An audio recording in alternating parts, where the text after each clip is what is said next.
Alright, what is up, you guys? I am here with the Clash of Champions 2019 pay-per-view review. And listen, I've been a fan pretty much my whole life. I've seen a lot of pay-per-views. This was one of the most boring, dragged-out pay-per-views I have seen in a long time. This was just bad. But we do have a few kind of bright spots here and there. But this was honestly a rough pay-per-view to get through. I'm serious. So first of all, we had the two pre-show matches. We had the Cruiserweight Championship match, which was the triple threat match. And then we had AJ Styles versus Cedric Alexander for the United States title. And it only got 4 minutes and 55 seconds. That right there is foreshadowing towards the show we were going to be getting. The fact that AJ Styles is on the pre-show, I don't know. Like, who the fuck decided that? But then you put the, women's tag team titles on the main show, which really added nothing to anything. And then AJ Styles and Cedric Alexander, which was a match that a lot of people were looking forward to, you put on the pre-show and give them under 5 minutes. That's showing you what this show is going to be like. The opening contest, we saw Bobby Roode and Dolph Ziggler facing Seth Rollins and Braun Strowman for the Raw Tag Team titles. Honestly, I thought this one was kind of predictable. Bobby Roode and Dolph Ziggler, they obviously win in 9 minutes and 40 seconds. Not that great of a tag team match. And, I thought maybe it'd be kind of interesting. What if you had this later on in the show? And then you had the Universal title match first. That would be different. I know it's not your average booking. I know that. But why not just put the WWE title match main event for once? Or something else. Have the Universal title match first. So then people are like, well, what's going to happen? Because this was just predictable. Obviously, they were going to lose the titles and Seth Rollins is going to win the Universal title match in the main event. It's just too predictable. Switch it up a bit. Make, just exert people's expectations. But no. We're just going to do what we always do. And we're not going to do anything creative. There was nothing creative in this show. But next up we have Bayley versus Charlotte Flair for the SmackDown Women's Championship. This went 3 minutes and 45 seconds. Here you are. Two of the best on the roster. I know a lot of people aren't the biggest Bayley fan, but, I think she could do good as a heel. And Charlotte Flair is my favorite on the roster in terms of the women's division. And this was just bullshit. 3 minutes and 45 seconds. I'm hoping this isn't it. This was just bad. Like, I don't even know what the hell this was. And then we had the Revival defeating the New Day for the SmackDown Tag Team Championship. Kind of a very slow match. Xavier Woods, he mainly was targeted. Just kind of doing the whole body part targeting the whole match. And then really just nothing to write home about. I'm glad the Revival won. They gave a pretty decent promo afterwards. But, just kind of your average tag team match. This could have been absolutely so much better. It's like the U.S. title match. I expected it to be great. And then we just get this shit. God damn. Next up we have Alexa Bliss and Nikki Cross versus Mandy Rose and Sonya Deville for the Women's Tag Team Championship. This went 9 minutes and 5 seconds. And they literally, in the middle of the match, this is proof this could have been on the pre-show. You have R-Truth and Carmella running through the ring, and then Alexa Bliss rolls him up, going for the pin, and then he kicks out, and then runs away. So you literally, during your tag team title match, you just have the 24/7 title just come in and not really ruin it, because it was kind of shit anyway to begin with, but it ruined the match and really stopped the pacing. But something else, speaking of pacing, we have 3 tag team matches in a matter of 4 matches. Pacing kind of got thrown out for this pay-per-view. You don't want to just, break that up a little bit. No, we're just going to have 3 tag team matches in like an hour and a half. Next up, we had Shinsuke Nakamura versus The Miz. Singles match for the Intercontinental Championship. This was okay. The crowd, they were chanting at one point, they were getting involved. We had a few "This is awesome" chants, and then you had some "Miz is awesome" chants. But, you had Sami Zayn come out, give his little promo. He was kind of selling the tombstone with the neck brace, so I do appreciate that. Actual selling in WWE. But, this match was just kind of, I don't know, it really didn't impress me, really didn't give you much to write home about. It went 9 minutes and 35 seconds. I was rooting for The Miz, didn't think he'd win. That's the other thing. This was a very, very predictable pay-per-view. Like, I didn't do predictions for this, but I probably could have guessed the whole thing. Maybe except for the co-main event. That did have something interesting, which we will get to then.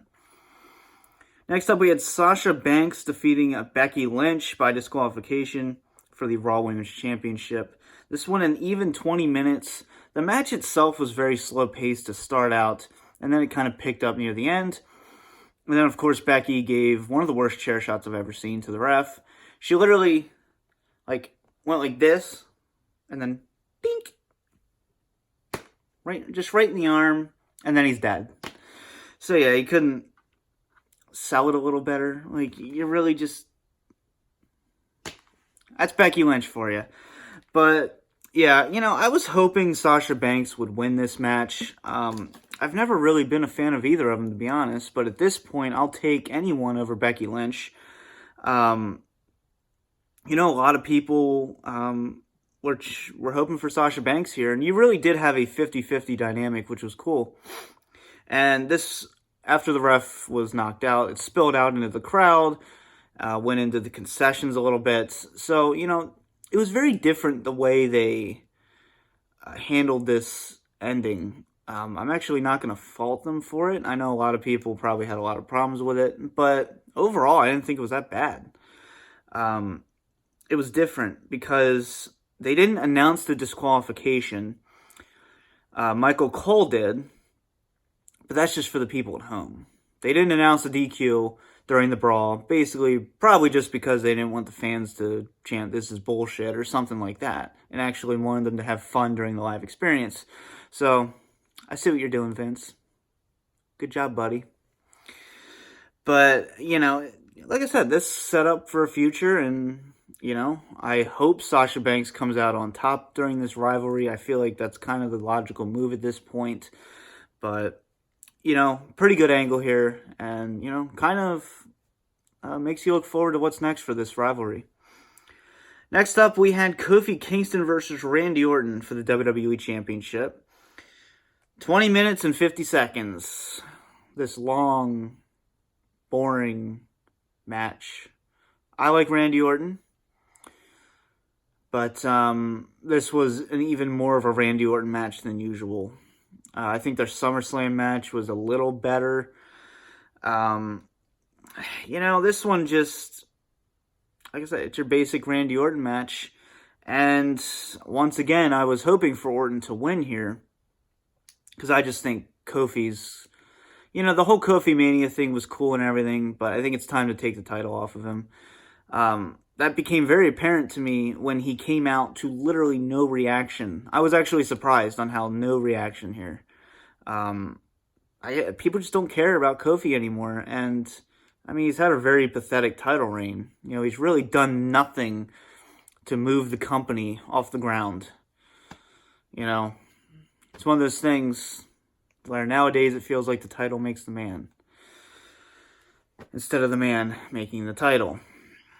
So, yeah, really nothing to talk about here. It's just kind of your generic match. It was a clean win.